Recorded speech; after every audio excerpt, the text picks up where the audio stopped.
நீங்கள் கொரட்டை விடுறதுக்கும் உங்கள் இருதய பிரச்சனையும் ஏதாவது சம்மந்தம் இருக்கான்னு இன்றைக்கி நம்ம பார்க்க போகிறோம். வணக்கம், நான் டாக்டர் ஷாரன் கிளமெண்ட், நுரையீரல் நிபுணர், மெரிடியன் ஹாஸ்பிட்டல். உங்கள் நார்மலாக ஒரு பர்சன் ஒரு நைட்டுக்கு 7லேருந்து 8 மணி நேரம் தூக்கம் ரொம்ப அவசியம். எஸ்பெஷலி நம்ம பாடி ரிகவரி ஆகிறதுக்கு, டேயில் இருக்க ஸ்ட்ரெஸ்லேருந்து பாடி ரிகவரி ஆகிறது கண்டிப்பாக அவசியம். ஸோ தூக்கத்தில் பார்த்தீங்கன்னா நிறைய பேர் கொரட்டை விடுறோம். இந்த கொரட்டை விடுறது நார்மலான கொரட்டையா இல்லை ரொம்ப அதிகபட்ச கொரட்டையா, இந்த கொரட்டையினால உங்கள் மூச்சு இல்லை உங்கள் சுவாசம் தடைப்படுதா அப்படிங்கிறது எப்படி நம்ம ஐடென்டிஃபை பண்ணுறதுன்னு பார்க்கலாம்.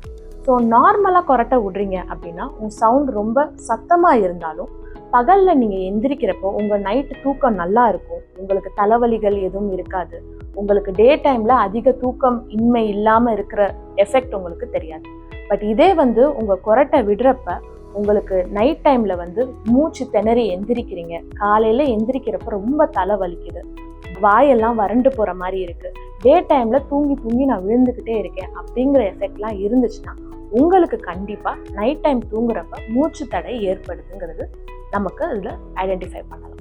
ஸோ தூக்கத்தில் மூச்சு தடை ஏற்படுறதுக்கும் உங்களோட இருதயத்துக்கும் என்ன சம்மந்தம் அப்படின்னு பார்த்தீங்கன்னா, நம்ம தூங்குறப்ப நம்மளோட தொண்டையில் இருக்க எல்லா மசில்ஸ், உங்கள் நாக்கோட மசில்ஸ் எல்லாமே ரிலாக்ஸ் ஆகுது. ஸோ ரிலாக்ஸ் ஆகுறப்ப என்ன ஆகும் அப்படின்னு பார்த்தீங்கன்னா, தூங்குறப்ப உங்கள் நாக்கு பின்னாடி விழுகும். ஸோ நாக்கு பின்னாடி விழுகிறப்ப என்ன ஆகுதுன்னா, உங்கள் நார்மலாக சுவாசம் எடுக்க முடியாது. ஸோ நல்ல காற்று ஆக்சிஜன் அளவும் உள்ளே போக முடியாது, கெட்ட காற்று வெளியில் வரவும் முடியாததுனால உங்கள் பாடி, அதாவது உங்கள் நுரையீரல்லேருந்து உங்கள் பிரெயினுக்கு சிக்னல் அனுப்பும், மூச்சு திணறல் ஏற்படுது அப்படிங்கிற சிக்னல் அனுப்புறப்ப நீங்கள் திடீர்னு அந்த நைட்டில் மூச்சு திணறி எந்திரிப்பீங்க. கேஸ்பிங் அப்படின்னு சொல்லுவோம், மூச்சு திணறி நைட்டில் எந்திரிக்கிறது. இது என்ன காரணம் அப்படின்னா, உங்களோட உடம்புக்கும் உங்கள் நுரையீரலுக்கும் தேவையான ஆக்சிஜன் உள்ளே போகவில்லை.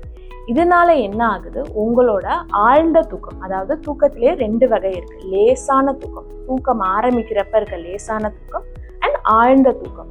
ஆழ்ந்த தூக்கத்தில் உங்களோட மூச்சு அடைப்புனால உங்களுக்கு அடிக்கடி முழிப்பு வர்றதுனால உங்கள் பாடிக்கு தேவையான ரெஸ்ட் கிடைக்கிறது இல்லை. அதனால உங்கள் பாடியில் ஸ்ட்ரெஸ் லெவல்ஸ் ஜாஸ்தி ஆகுது. இந்த ஸ்ட்ரெஸ் லெவல்ஸ் எப்படி நம்ம பாடியை, நம்ம லைஃப் ஸ்டைல் எப்படி அஃபெக்ட் பண்ணுதுன்னு பார்த்தீங்கன்னா, ஒவ்வொரு தடவையும் உங்கள் மூச்சு திணறல் ஏற்படுறப்ப உங்கள் பாடியில் இருக்க ஆக்சிஜன் குறையிறதுனால உங்கள் ஹார்ட்டில் இருக்க ஸ்ட்ரெயின் ஜாஸ்தி ஆகுது. ஸோ ஆல்ரெடி நல்லா பம்ப் பண்ணிட்டு இருக்க ஹார்ட்டு ஒவ்வொரு தடவையும் ஆக்சிஜன் இல்லாமல் முழிக்கிறப்ப இன்னும் எக்ஸ்ட்ரா பிளட் பம்ப் பண்ண வேண்டியதுனால உங்கள் ஹார்ட்டில் இருக்க ஸ்ட்ரெயின் ரொம்ப ஜாஸ்தியாகி நமக்கு இருதய பிரச்சனைகள் யூஸ்வலாக நிறைய வரும். ஸோ உங்களோட ரிஸ்க் ஆஃப் ஹார்ட் அட்டாக், உங்கள் ரிஸ்க் ஆஃப் அரித்மியா, அதாவது இர்ரெகுலர் ஹார்ட் பீட், இல்லை உங்களோட பிபி ரிஸ்க் ரொம்ப ஜாஸ்தி ஆகுது. இதை தவிர பார்த்தீங்கன்னா, தூக்கமின்மை இல்லை தூக்கம் ஒழுங்கான ஆக்சிஜன் போகாததுனால உங்களுக்கு ஆல்ரெடி சுகர் லெவல்ஸ் இருந்துச்சு, சுகர் டயபெட்டிஸ் இருந்துச்சுன்னா உங்களோட சுகர் லெவல் ரொம்ப ஜாஸ்தி ஆகும். இதை தவிர பார்த்தீங்கன்னா, நுரையீரல் சம்மந்தப்பட்டது ஆல்ரெடி டிசீசஸ் இருந்துச்சு அப்படின்னா உங்களுக்கு அதுவும் அதோட விளைபாடுகள் ரொம்ப ஜாஸ்தியாக இருக்கலாம். உங்களுக்கு ஸ்ட்ரோக் ரிஸ்க் ரொம்ப ஜாஸ்தியாக இருக்கலாம், வலிப்பு வர ரிஸ்க் ரொம்ப ஜாஸ்தியாக இருக்கலாம். ஆல்ரெடி டிப்ரெஷன் இருந்துச்சுன்னா உங்களோட தூக்கமின்மை காரணமாக டிப்ரெஷன் லெவல்ஸும் ஜாஸ்தியாக இருக்கலாம். ஸோ இதை நம்ம எப்படி டயக்னோஸ் பண்ணுவோம்? உங்களுக்கு நார்மலாக ஸ்னோரிங் தானா, இல்லை உங்களுக்கு ஸ்லீப் ஆப்னியா, அதாவது தூக்கத்தின் போது மூச்சு தடை ஏற்படுதா அப்படிங்கிறத எப்படி நம்ம டயக்னோஸ் பண்ணுவோம் அப்படின்னா, ஸ்லீப் ஸ்டடி, தூக்க ஆய்வு. உங்கள் தூங்கும்போது உங்களோட இதய துடிப்பு, உங்களோட பிரெயின் வேவ்ஸ், மூளை அலைகள், உங்களோட பாடி எப்படி தூக்கத்தின் போது அசையுது அப்படிங்கிறத நம்ம லீட்ஸ் அண்ட் வயர்ஸ் வச்சு மெஷர் பண்ணுவோம். மெஷர் பண்ணி உங்கள் ஒவ்வொரு மணி நேரமும் எத்தனை தடவை நீங்கள் கொரட்டை விடுறீங்கன்னு மெஷர் பண்ணி உங்களுக்கு என்ன வகையான ஸ்லீப் ஆப்னியா இருக்குது அப்படிங்கிறத கண்டுபிடிக்கும். ஸ்லீப் ஆப்னியாவில் 2 வகைப்படும். உங்களுக்கு மூச்சு தடை, அதாவது உங்களோட தொண்டையும் உங்கள் சுவாச குழாயில் இருக்கிற பிரச்சனைனால வர மூச்சு தடையினால வரலாம், இல்லை உங்கள் பிரெயினில் சிக்னல்ஸ் ஒழுங்காக ரீச் ஆகாமல் இருக்கிறதுனால சென்ட்ரல் ஸ்லீப் ஆப்னியான்னு சொல்லுவோம். ஸோ அப்ஸ்ட்ரக்டிவ் ஸ்லீப் ஆப்னியா இருக்குது, சென்ட்ரல் ஸ்லீப் ஆப்னியா இருக்குது. உங்களுக்கு என்ன வகையான ஸ்லீப் ஆப்னியா இருக்குது அப்படிங்கிறத டயக்னோஸ் பண்ணிட்டு நமக்கு அதுக்கு ஏற்ற சிகிச்சையை நம்ம ஆரம்பிக்கலாம். ஸோ அப்ஸ்ட்ரக்டிவ் ஸ்லீப் ஆப்னியா, அதாவது மூச்சு தடையினால் வர ஸ்லீப் ஆப்னியாவுக்கு ட்ரீட்மெண்ட் யூஸ்வலாக ரொம்ப உங்கள் உடல் பருமன் ரொம்ப அதிகமாக இருக்குது அப்படின்னா வெயிட் லாஸ் மெஷர்ஸ் நாங்கள் சஜஸ்ட் பண்ணுவோம். சில மெடிகேஷன்ஸ்னால உங்களுக்கு ஸ்லீப் ஆப்னியா வருதுன்னா அது என்ன மெடிகேஷன் ஐடென்டிஃபை பண்ணி அதை நம்ம ஸ்டாப் பண்ணிக்கலாம்.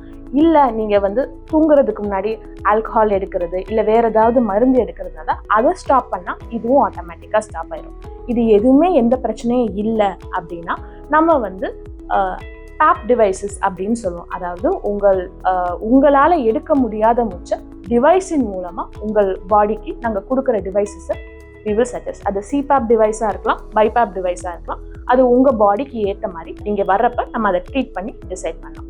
ஸோ இதன் மூலம் உங்கள் ஸ்லீப் குவாலிட்டியும் ரொம்ப நல்லா இருக்கும். உங்களோட பாடியில் இருக்க மித்த டிசீசஸ், உங்கள் diabetes, hypertension, heart disease எல்லாமே நல்ல எஃபெக்டிவாக நல்லா குறைக்க முடியும் just by correcting your sleep.